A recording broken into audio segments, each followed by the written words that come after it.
Welcome to day 95 of this one-year chronological Bible reading. Today's passage is from Judges 16 to 18.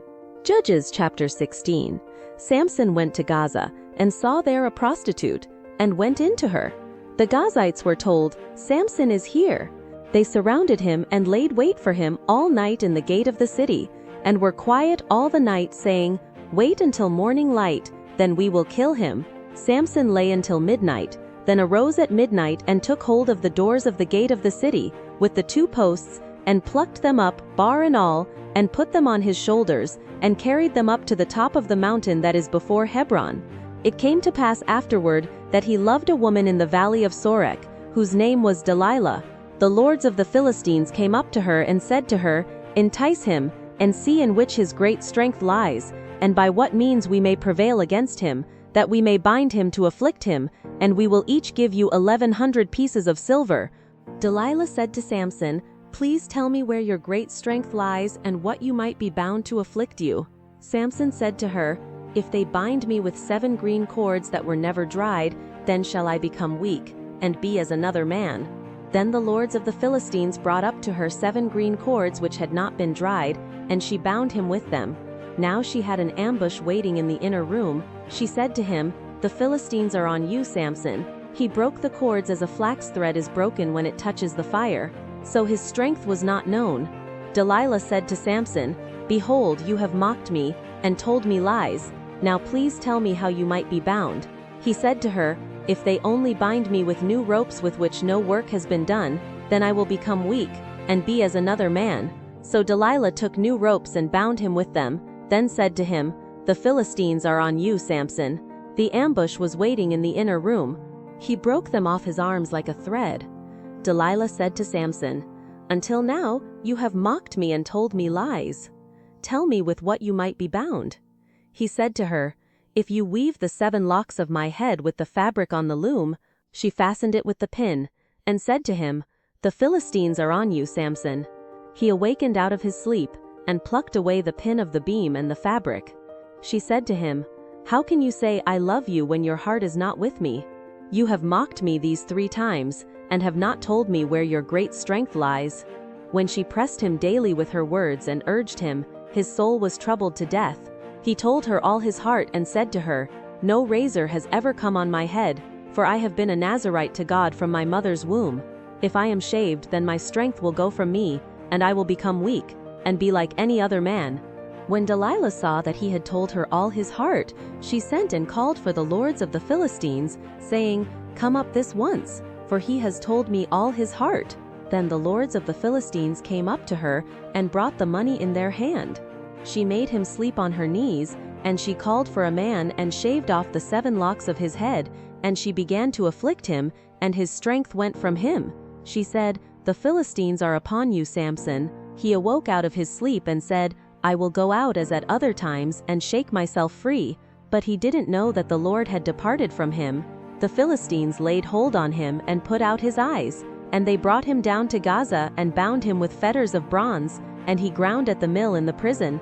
However, the hair of his head began to grow again after he was shaved. The lords of the Philistines gathered together to offer a great sacrifice to Dagon their god, and to rejoice, for they said, "Our God has delivered Samson our enemy into our hand." When the people saw him, they praised their God, for they said, "Our God has delivered our enemy and the destroyer of our country, who has slain many of us, into our hand." When their hearts were merry, they said, "Call for Samson, that he may entertain us." They called for Samson out of the prison, and he performed before them. They set him between the pillars, and Samson said to the boy who held him by the hand, "Allow me to feel the pillars on which the house rests, that I may lean on them." Now the house was full of men and women, and all the lords of the Philistines were there, and there were on the roof about 3,000 men and women, who saw while Samson performed. Samson called to the Lord and said, "Lord God, remember me please, and strengthen me please, only this once, God, that I may be at once avenged of the Philistines for my 2 eyes." Samson took hold of the 2 middle pillars on which the house rested, and leaned on them, the one with his right hand and the other with his left. Samson said, "Let me die with the Philistines." He bowed himself with all his might, and the house fell on the lords and on all the people who were in it. So the dead that he killed at his death were more than those who he killed in his life. Then his brothers and all the house of his father came down and took him, and brought him up and buried him between Zorah and Eshtaol in the burial site of Manoah his father. He judged Israel 20 years. Judges chapter 17. There was a man of the hill country of Ephraim, whose name was Micah.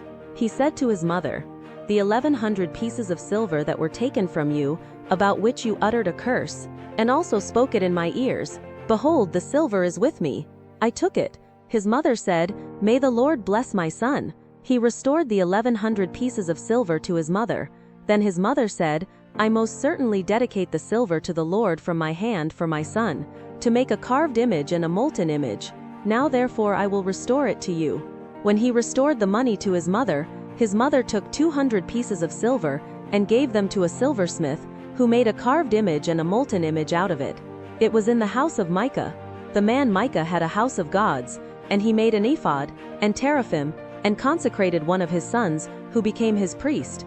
In those days there was no king in Israel. Everyone did that which was right in his own eyes. There was a young man out of Bethlehem, Judah, of the family of Judah, who was a Levite, and he lived there. The man departed out of the city, out of Bethlehem, Judah, to live where he could find a place, and he came to the hill country of Ephraim, to the house of Micah.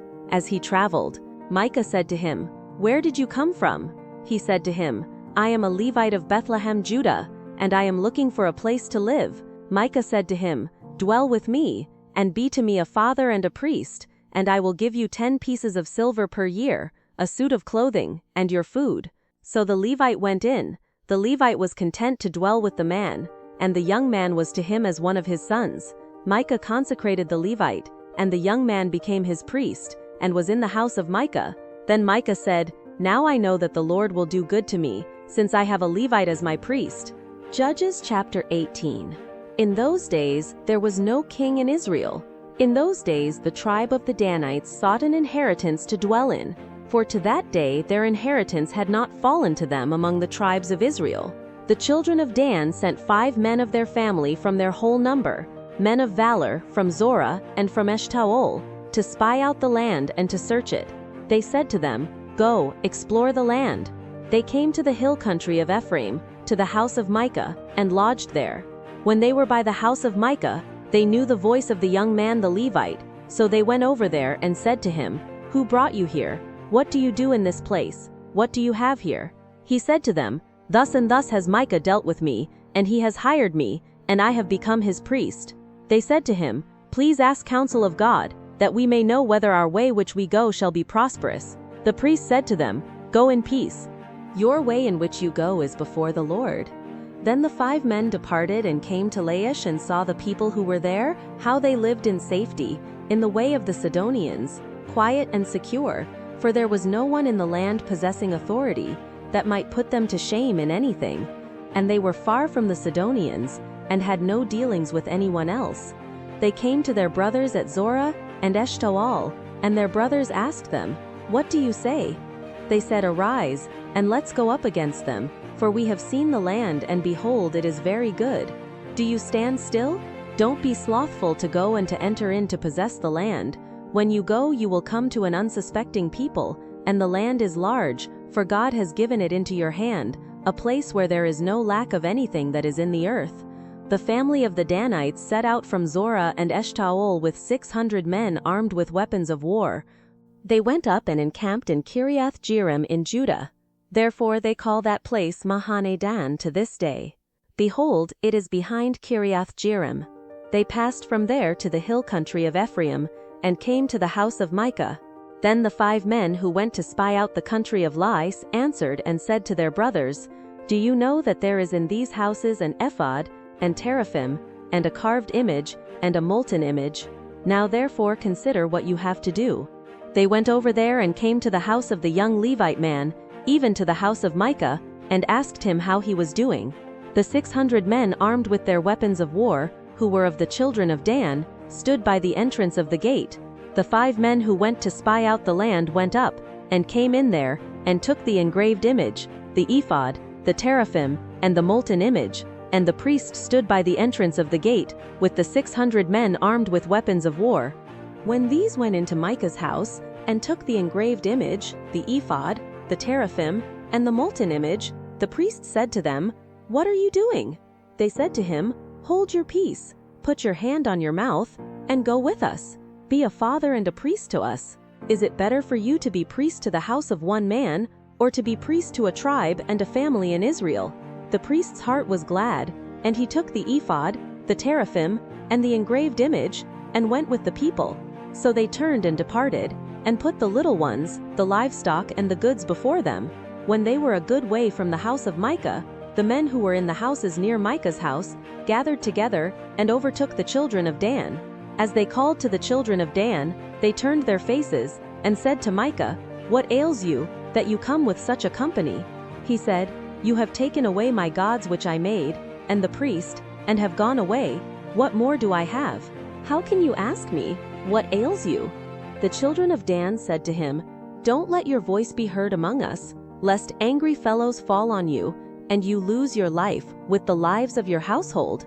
The children of Dan went their way, and when Micah saw that they were too strong for him, he turned and went back to his house.